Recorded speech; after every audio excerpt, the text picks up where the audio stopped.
तस्वीर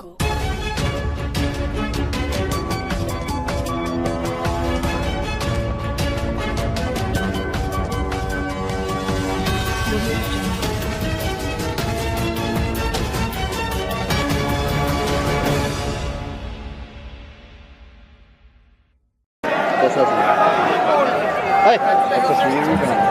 फोटो भी ला ले करना ना तैनू पै बाल कमाउणा फोटो ना कोई जान अजाबा टंगी नहीं चिड़िए तू मैथों चंगी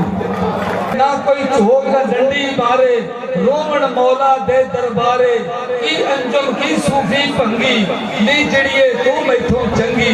नहीं चिड़िए तू मैथों चंगी। हज़रत बाबा बुल्ले शाह साहब ने अपने मुख्तलिफ जो सूफियाना कलाम है उसमें आज से 250 साल पहले अपने कलाम में वो बातें बता दी जो आज हो रही हैं। उन्होंने हमेशा अमन का दर्स दिया और बताया कि अमन में किसी बंदा चाहे किसी मजहब का हो, अमन, प्यार और मोहब्बत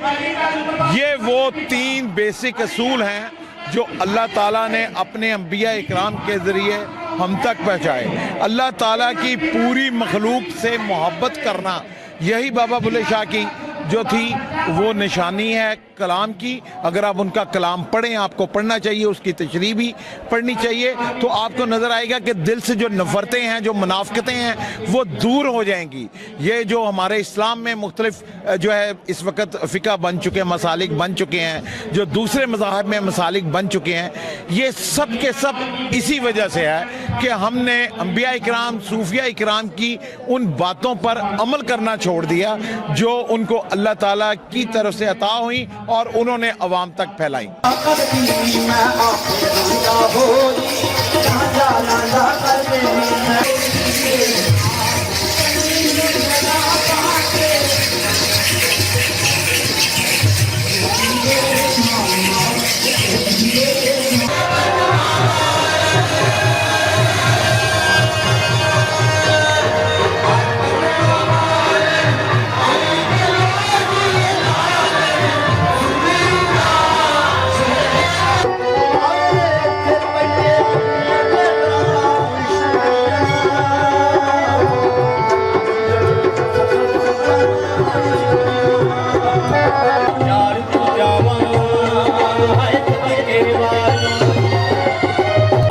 बर्रसगीर के अजीम सूफी शायर हज़रत बाबा बुल्ले शाह रहमतुल्लाह अलैह ने अपनी शायरी में खुदा की वहदानियत और फ़िरका परस्ती के ख़िलाफ़ एक वाज़ेह पैगाम दिया है। उन्होंने हमेशा अपनी शायरी में अखुवत, मोहब्बत और अमन का प्रचार किया है और मौजूदा जिस वक्त जबकि दुनिया पूरी में दहशतगर्दी अपने अरूज पर है, इस वक्त हज़रत बाबा बुल्ले शाह रहमतुल्लाह अलैह जैसे दीगर औलिया कराम की तालीमात पर अमल करना और इसको आम करना इंतहाई वक्त की इंतहाई अहम ज़रूरत है।